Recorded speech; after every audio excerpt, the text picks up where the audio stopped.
It's been quite a while waiting for this, but the day is finally here. We have an exhaust. So I picked up the Rev9 axle back. Sit in the back of this thing. It sort of looks a little bit like the Tanabe that I had on the RC350.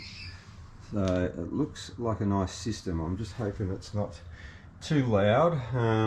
So I'm just going to do a quick video on, I guess, the sounds before and after. I'll do a little driving video, maybe a time lapse as I'm fitting it. Hoping it's not going to be too tricky. Let's see if we can make this girl sound a little bit better. So here she is, all unboxed. Quite nice looking exhaust. The quad wall tips look really cool. All the wells and everything look good.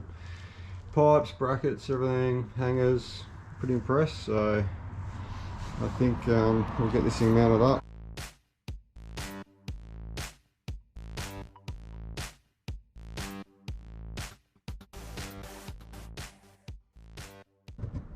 And we are out. So they look pretty similar, all lined up, like the hangers and everything look like they will line up. Look a little bit higher, which is nice. It'll pull the tips up higher into the diffuser. Only thing that's a little bit crappy, which you think as a direct fit they would have thought of, is OEM have a welded nut on the back of the flange, whereas these are straight through. So I've got the spring bolts here. I'll have to just make sure I've got some nuts to get on the back of these, and I think being a lot thicker than that plate there, see the difference in the plate, I'm just hoping that that's going to make it through enough. I might have to just give it a bit of a squish just to get the nut started, but let's see how she goes back in. Okay, so this really is a pain in the ass, but I guess it's the beauty of having videos like this. It's got quite a fine pitch on the thread on this sucker. I've got buckets, I've got boxes of nuts, bolts, everything. And you reckon I've got one with the same pitch? No. So it's like a fine thread. I'm going to pack up everything, head down to the bolt store, try and get 4 nuts to suit, and then we'll keep going. Right, so we've got the nuts and the washers, only about $2 or something, so not expensive, more just a bit of an inconvenience. I've got some silicone grease here that I'll put on the hangers just to help slide through the rubber mounts. I've fitted the exhaust clamp so I can virtually bolt it all up there and then just try and get the tips all true to the rear diffuser. So I think we're all set again. Let's get back to it.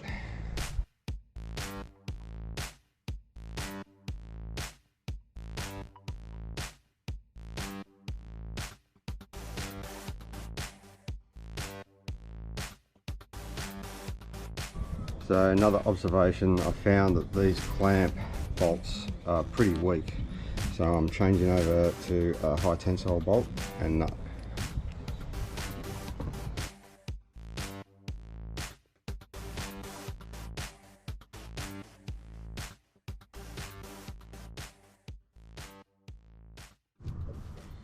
This is a cold start on OEM exhaust.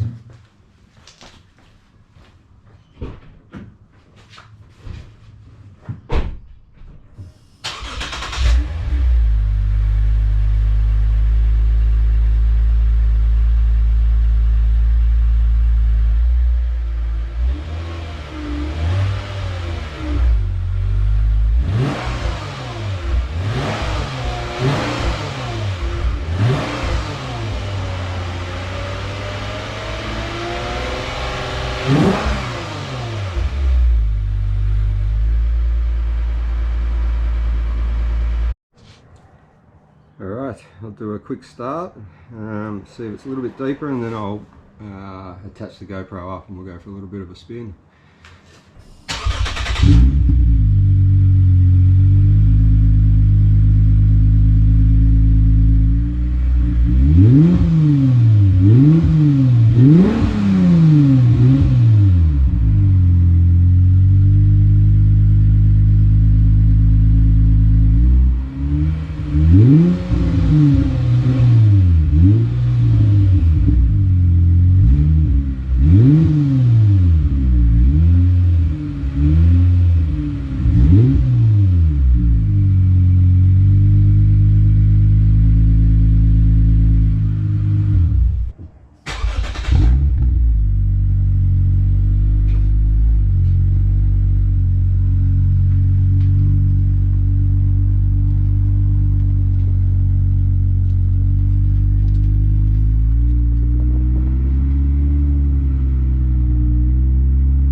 Got the camera in the cabin now, so I'll do a bit of a drive with window up and down.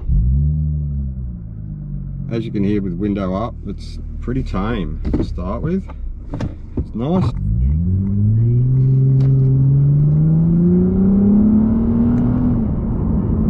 a nice tone to it.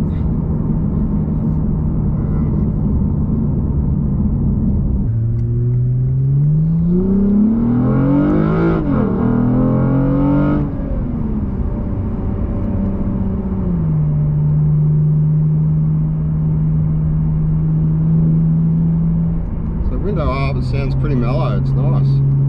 Definitely got the deeper tone coming out the back, but not too drony, yeah, not too annoying. Get the window down.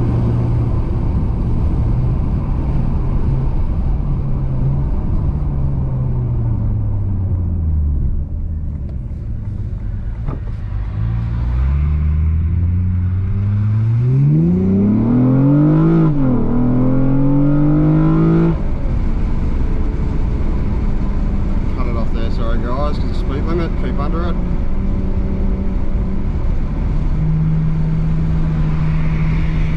As you can hear, it's got a nice tone to it.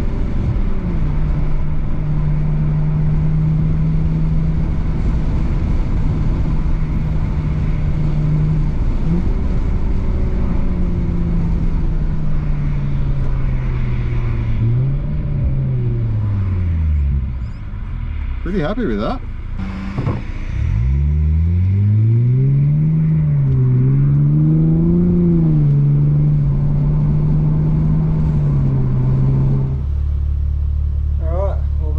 For now, guys, time will tell whether or not she stays on. I'm loving the sound at the moment. Just hope it doesn't drone out too much. I'll know once I get on freeways and stuff. I might do another video later. Only tips for this exhaust is, one, go and get those nuts before you start installing it. That's a total pain. Secondly, I would turf the bolts that come with the clamps to clamp the two parts together. I ended up going some high tensile bolts in there, a lot nicer. The other one just seemed really soft. I don't know, I couldn't get a good torque on it and, you know, be positive that she wasn't going to move around. Other than that, really easy to fit. It's taken me, I don't know, probably a couple of hours, maybe 2.5 hours or so. The left one at the moment, I think it's sitting a little bit lower than the right. So I might just get under and tweak that, but that's pretty easy. But other than that, I'm pretty impressed with what the price is. Hope you enjoyed the video, guys. Hopefully next one will be maybe looking to get some new rims on this baby, getting a larger offset and bringing those wheels out to the guards. So I'm probably going to keep the 19s just because I've got new rubber on there. So if anyone's got any recommendations of, I think they run a 60 rear, 35 ET front, recommendations on what's a good good offset to go, I'd love to hear it. Thanks guys, I'll catch you later.